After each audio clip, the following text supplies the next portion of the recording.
Hello guys, yes Shuli and you're welcome to my kitchen. Today I'm making ghee. Ghee means clarified butter and this is the leftover khoya or paneer after making ghee. You can see this. Do you throw this away? What do you do with this? No, I don't throw this away. I make super delicious Indian sweet that is called kalakand. I'm going to make brown kalakand with this leftover khoya or paneer as you call it. So let's go for the recipe. I didn't make the recipe in the same day. I kept the khoya in the fridge for 2 days, and that is the reason that it's looking white because the remaining ghee in the khoya is whitened and hardened staying in the fridge. It's not a bad thing, it's not a problem. So let's go for the main process.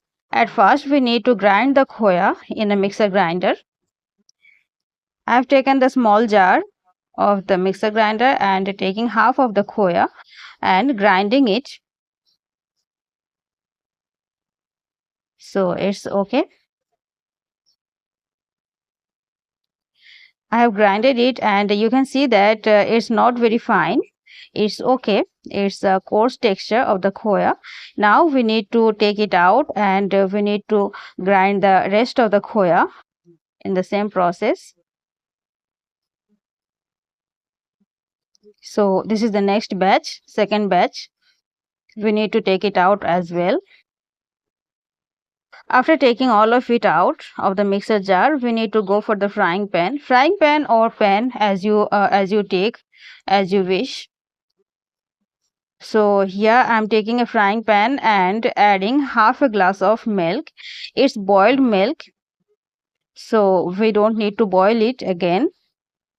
I'm adding some sugar according to taste. Don't add too much sugar in this recipe because kalakand doesn't taste well in so much high sugar. And 3 cardamom, green cardamoms crushed.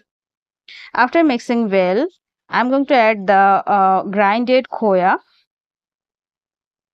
The heat is on now, and because the milk is previously boiled, so we don't need to wait for boiling it.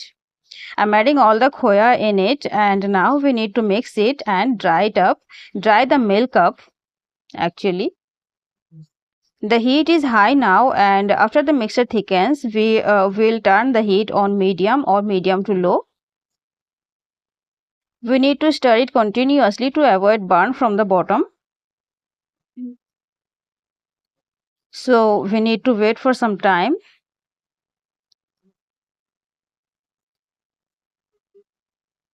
Okay.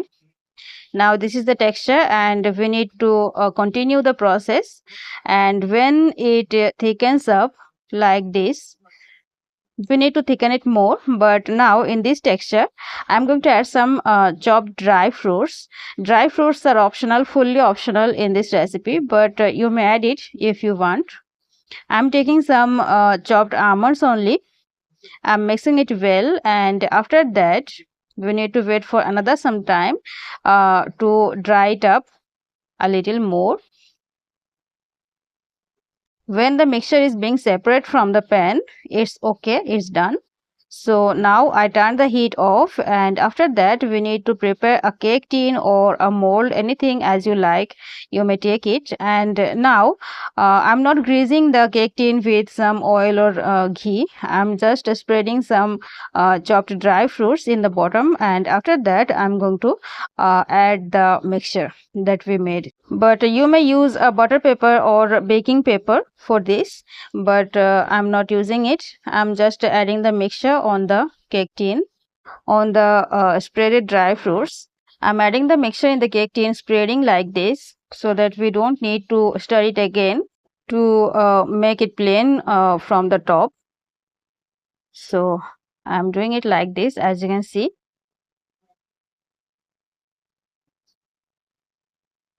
After adding all the mixture, we need to make it plain on the top like this with the help of a spoon.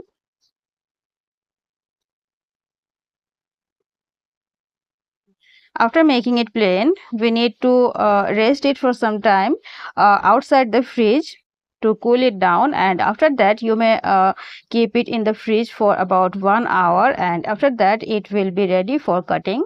but without fridge it will also be ready. Fridge is not compulsory for this. Without fridge it will be ready for cutting within about 3 to 4 hours. So after 1 hour outside the fridge and about 1 hour in the fridge, our kalakand is ready. I'm loosening the sides with the help of a knife like this, as you can see.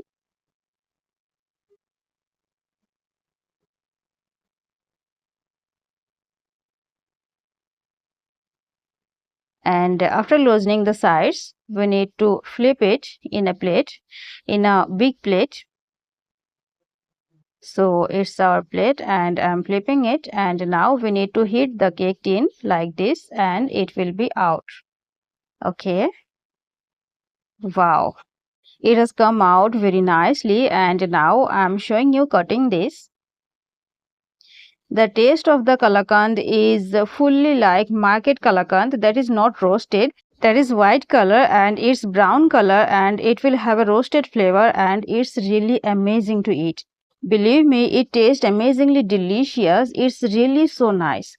So if you make ghee at home, then don't throw out the khoya, roasted khoya. Make this delicious sweet, and if you try this, don't forget to share your experience with me. And if you don't know how to make ghee at home, then watch my videos. Those I uploaded with fridge and without fridge, how to make ghee at home. I have given the links in the description and the upper I button. So prepare at home, eat healthy and stay healthy. So guys, hit the like button if you really liked the video, and please don't forget to subscribe to my channel. Hope to meet you in the next video. Thank you so much for watching. Bye bye. Take care.